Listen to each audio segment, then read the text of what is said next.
Lawyers, has there ever been a time the opposing counsel accidentally proved your case for you and what happened?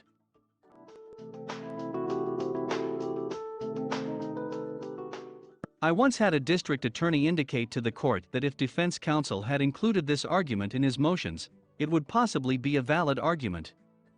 I interrupted him with the page number and heading where it was located. Ionel was in court for a friend. The guy in front of us was contesting a ticket. His defense was that he was passing a car at the time, and they got the radar reading from the car he was passing, not from him. He didn't win that appeal. I didn't even get it at first, but that is such an excellent cock-up. Of course, this only makes a good story if it was a speeding ticket. Not a lawyer, went to court, yada. Traffic light out, cops everywhere handing out tickets. I get 1 for rolling through a red light, though I had stopped. I stated it was possible the officer just didn't see me stop and asked if any other officers were witness. Officer replied, every cop in our department was there handing out tickets. Judge said, none of you thought to direct traffic? Seems like you handed out enough tickets that you recognized the down light was a problem, dismissed. Judge dismissed every one of the tickets that were contested in the room from that day. One cop wasted half the force's night, I hope he never lives it down. I represented a client who was defrauded into purchasing a bad business. The defendant was not willing to settle and all settlement talks eventually halted.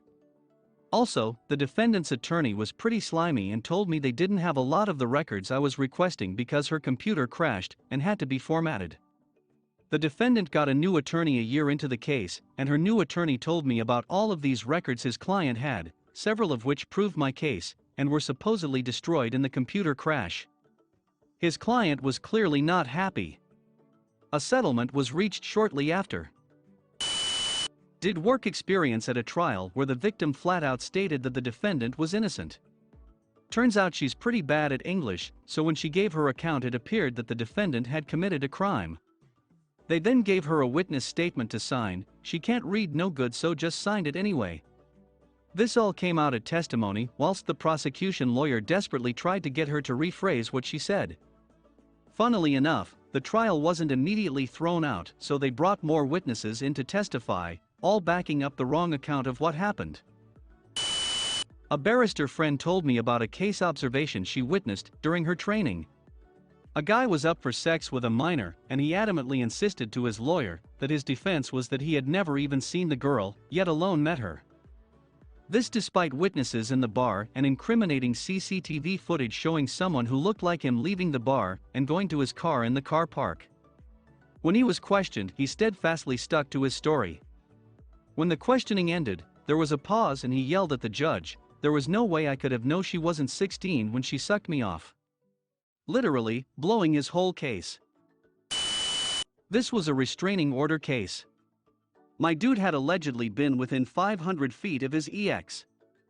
At trial it came out that she had told my guy that she had told him the restraining order was dropped. Hence he couldn't have violated the restraining order willfully. Judge got furious and dismissed the case. Former prosecutor in the UK here. Defendant had not attended community service and went to trial stating he had a valid reason not to attend. Usually we would accept doctor's notes, proof of hospital admission, evidence of travel disruption, but he had none of this. He told his solicitor he was unwell and his note was lost in the post. I began cross-examination by asking if he attended on the date. No, I didn't. Did he have a transport issue? No. Was he unwell? No, unfit as a fiddle. I looked at his solicitor, a friend of mine outside court, and he buried his head in his hands. So why didn't you attend? Oh bugger, I was meant to say I was sick, wasn't I? Quickest trial I ever won. During my husband's divorce from his ex-wife, she demanded that everyone involved be put through a psychological examination to prove that my husband is an unfit father. She lost custody of the kids after that one. I want you make them all take a test that could prove me 100% wrong. Yeah, maybe not the smartest cookie. My cousin-in-law had his wife tested to see if she was fit to be a mother. Test comes back she is mildly retarded. He got the kids.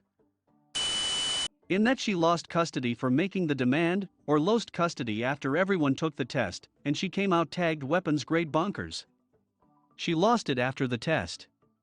I dunno if asking for the test is bad in itself. I was deposing the defendant neurosurgeon in a malpractice trial. The accusation was essentially that he removed an insufficient amount of disc material that was pressing on our client's spinal cord, causing permanent damage. We put the pre-op MRI up on the screen and had him describe what parts of the spine needed operation and why. Then we put up the post-op MRI to have him explain what he did during the surgery. He said, "This looks like the same MRI. Are you sure you put up the post-op images? Because these look the same." The case settled shortly thereafter.